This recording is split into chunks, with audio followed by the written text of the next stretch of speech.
The last topic I will discuss now is about solving some problems that apply the concepts studied in this lesson.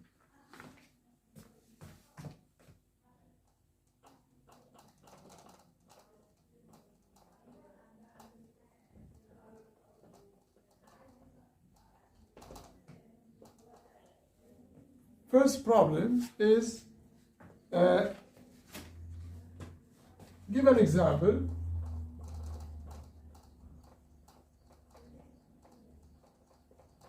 of intangible of each of the following.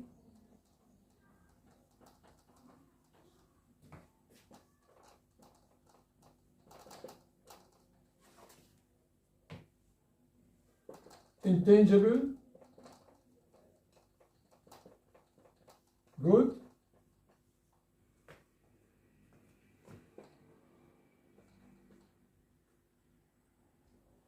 tangible, good,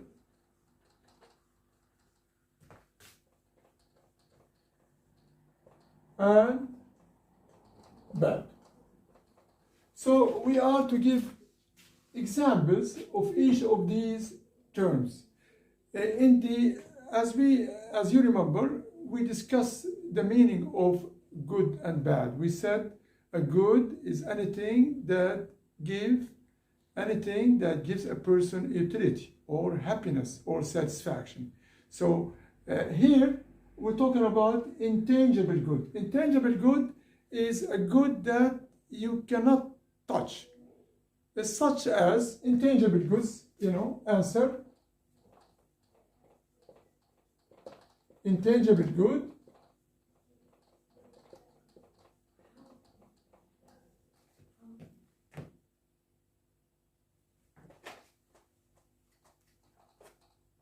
an example of intangible good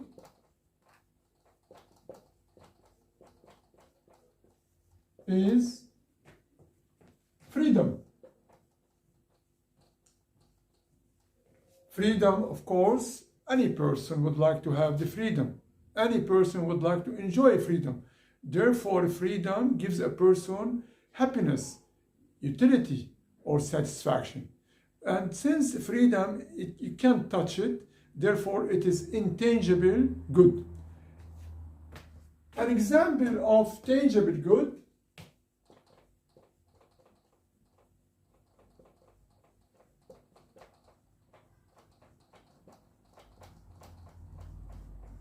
is a marker.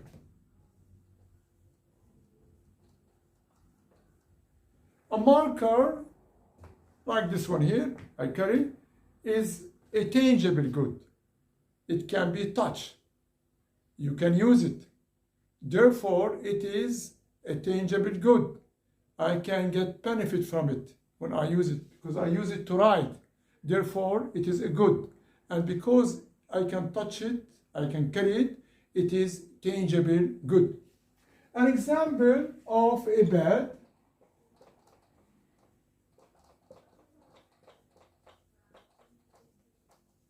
is smoke. Smoke, or smoking cigarettes if you want. Smoking cigarettes is bad. We mentioned in the lecture that smoking cigarettes can be bad for some people and good for others. Therefore, it could be bad or good. And now we can say it is bad for some people, of course. Pollution is another example of bad. Now, the second question that I will discuss is as follows. Can it be possible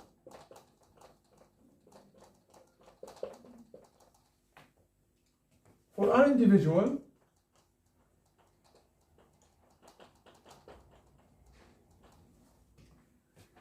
to experience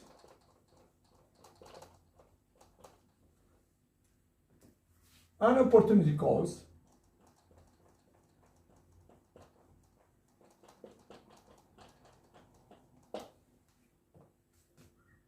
without paying money?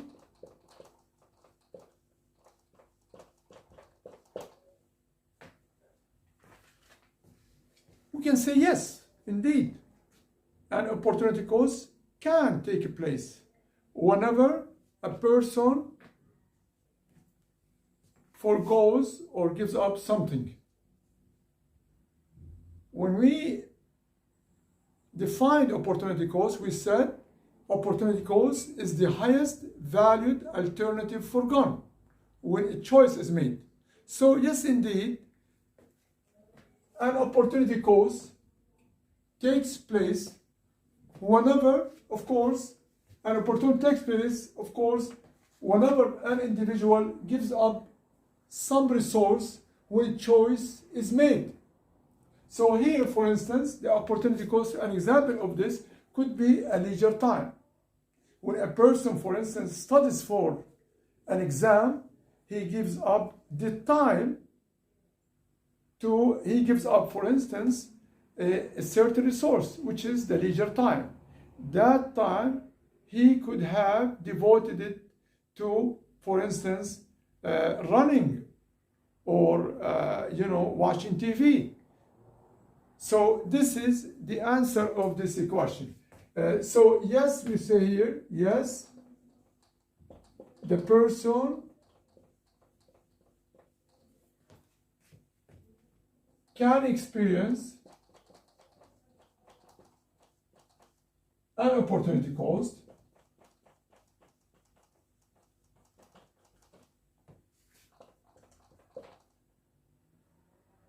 whenever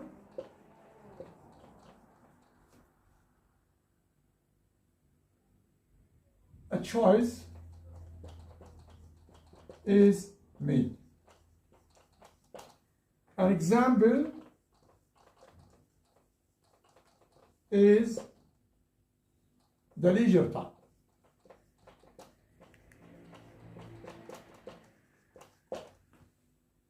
So the leisure time is the opportunity cost of studying for the exam, because that time you could have devoted it to watching TV or doing something else.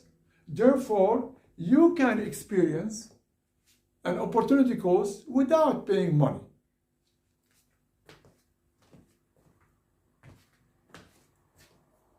The third question I will discuss is as follows.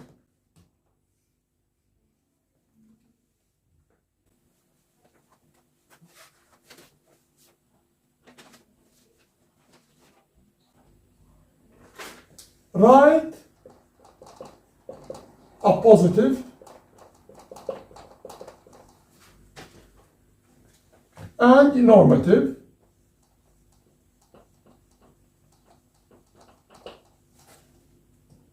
question that could be asked by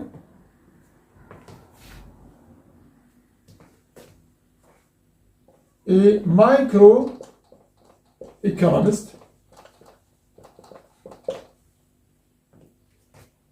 and a macroeconomist.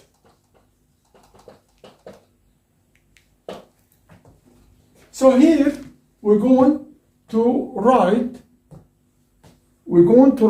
a positive and a normative statements or a question by a microeconomist, and also a positive and a normative question by a macroeconomist. Okay, so here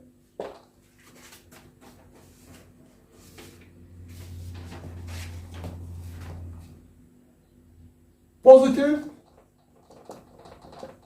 and normative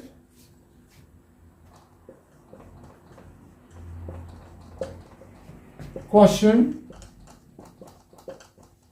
by a microeconomist.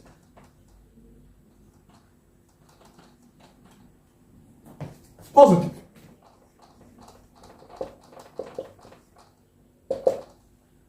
We're gonna here write a positive question asked by a macroeconomist.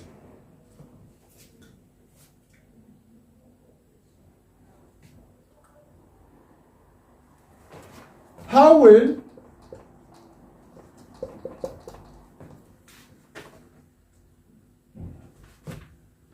the increase in government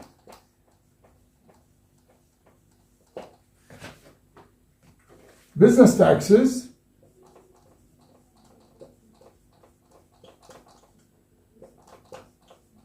affect investment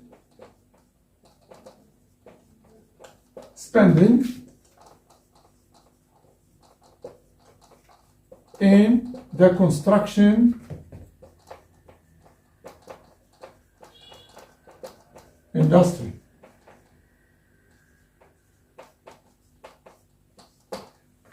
As you can see, this is a positive statement. Why it's a positive statement? And it is a macro statement. Why it is a positive and macro statement? Because a positive statement, as I mentioned, it could be right or wrong and can be tested. And it is a macro question because it talks about a small entity in the economy. A firm, construction industry. But we have so many industries in the economy. Therefore, it is one industry out of many industries. Therefore, it is a macro question. But at the same time, it is a positive question. Why? Because this question talks about a positive statement. This question, the answer of it can be right or can be wrong. It can be tested. Therefore, it is a positive statement and a micro question. Now, let's look at a normative question by a microeconomist. Let me erase over here.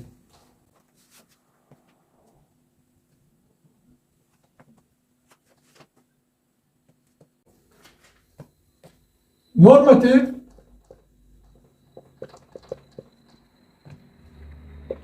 of course, we're gonna ask a normative question by macroeconomist. Should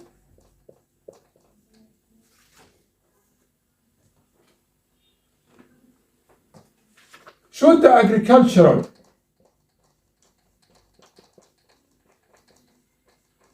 workers negotiate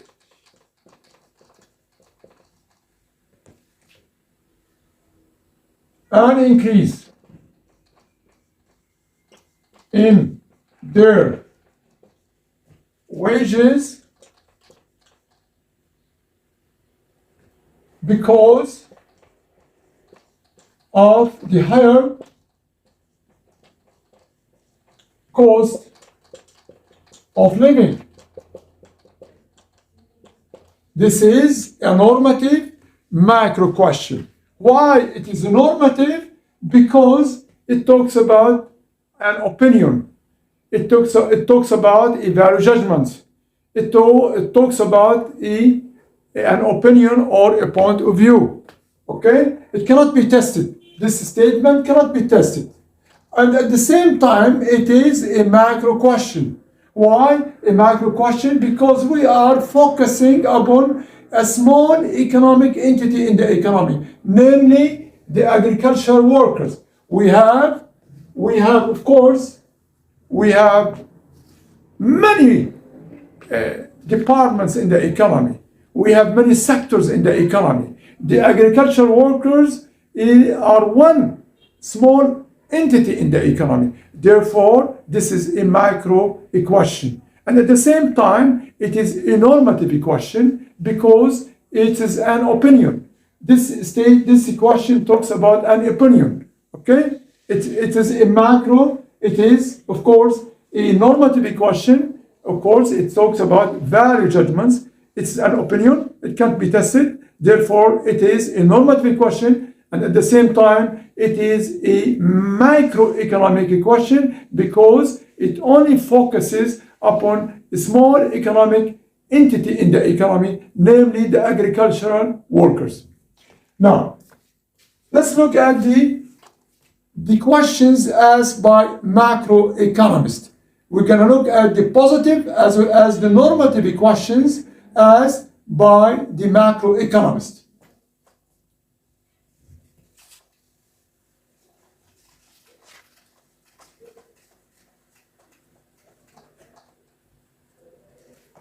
Now we're going to look at the questions we're going to look at normative and positive questions asked by a macroeconomist. Macroeconomist. Positive. So we're going to write a positive question asked by a macroeconomist. For instance, what will be the effect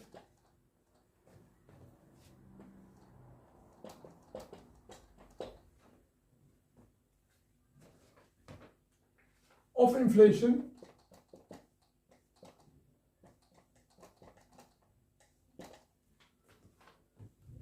when the central bank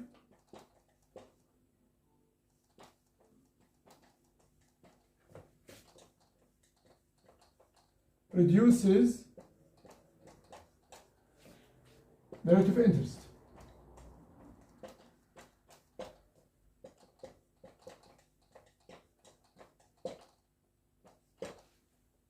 As you can see, this is a macro positive question. A macro question because it talks about inflation. Inflation is a macro variable. It talks about the increase in the price level. And the price level is a weighted average of the prices of all goods and services in the economy. Therefore, it talks about a variable that covers the whole economy. So it is a macro question. At the same time, this one is a positive question because that question, can be subject to testing. Okay? Therefore, it could be right or it could be wrong. So it is a positive question. Let's now give a normative question posed or asked by a macroeconomist.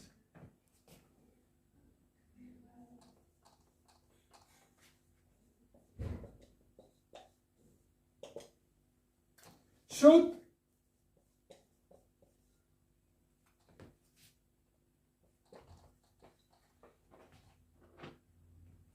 the central bank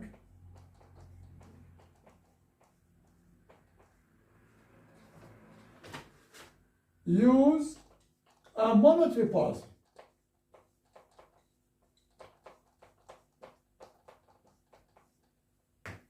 to reduce the unemployment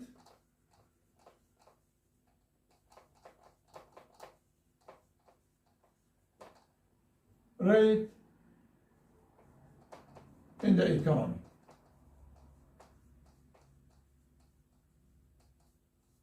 Yes, this is a normative question because it talks about an opinion, about value judgments. This statement or this question cannot be tested. So this statement is a normative, or this question talks about a normative thing. And it is also a macro question because it talks about macro variables such as the unemployment rate. So it is a normative and at the same time a macro question.